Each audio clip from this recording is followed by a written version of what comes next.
என் அன்பான உறவுகளுக்கு என்னுடைய அழகான வணக்கங்கள். ரொம்ப நாளாகவே சேலம் முத்துமலை முருகனை தரிசிக்கணும்னு ஆசையாக இருந்துச்சு. ஸோ இப்போ தான் அதுக்கான டைம் எங்களுக்கு கிடச்சிருக்கு. அவர் அழைச்சிருக்காருன்னு நினைக்கிறேன். இப்போ வந்து நம்ம பையன் என்ன சொல்கிறான்னு பாருங்கள்.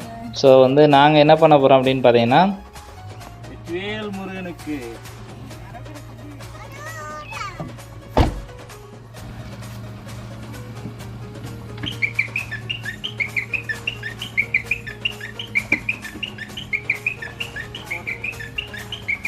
நாங்கள் வந்து ஒரு 3:30 கிட்ட கிளம்புனோங்க. இந்த 3:30 கிளம்பி மோஸ்ட்லி வந்து பார்த்திங்கன்னா நாங்கள் ஒரு 6:30க்கு ரீச் ஆகிட்டோம். இப்போ ஒரு வழியாக வந்து சேவல் கோடி பறகுதடா அந்த மாதிரி ஒரு பாட்டை போட்டு மலேசியா முருகரை தான் நம்ம பார்க்க முடியல, அப்படியே சேலம் முருகரையாட்டு பார்த்துட்டு வந்துடலாம் அப்படின்ட்டு நினச்சி தான் வந்து பார்த்தோம். ஸோ மலேசியாவுக்கு போனால் கூட இவ்வளோ ஃபீல் இருக்குமான்னு தெரியல. அந்தளவுக்கு எக்ஸைட்மெண்ட் ரொம்ப ஆர்வமாக இருந்துச்சு. ஏன்னா இவ்வளோ பெரிய முருகர் சிலையை வந்து இது வரைக்கும் நான் பார்த்ததே இல்லை. நீங்களும் மறக்காமல் ஒரு டைம் போயிட்டு வாங்க. ஸோ வந்து இப்போ நியரஸ்ட் வந்துட்டோம். இங்கே வந்து பார்த்தீங்கன்னா கார் பார்க்கிங்க்கு வந்து சார்ஜே இல்லைங்க. உண்மையில வந்து சந்தோஷமான விஷயந்தான்.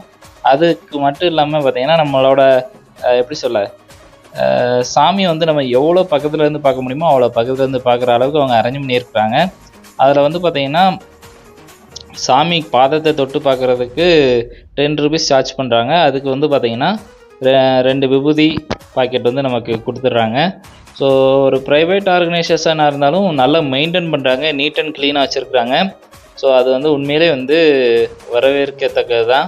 இப்போ வந்து பார்த்திங்கன்னா நம்ம முத்துமலை முருகரை பார்க்கும்போது அவ்வளோ சந்தோஷமாக இருந்துச்சு, நல்ல வைப்பாக இருந்துச்சு.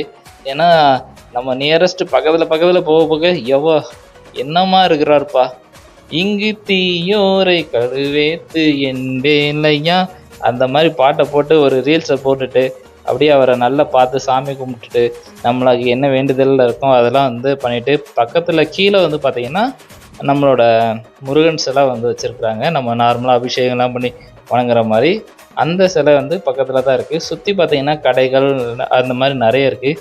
ஹோட்டல்ஸ் தான் கொஞ்சம் கம்மியாக இருக்குது. ஃப்யூச்சரில் டெவலப் பண்ணுவாங்கன்னு நினைக்கிறேன்.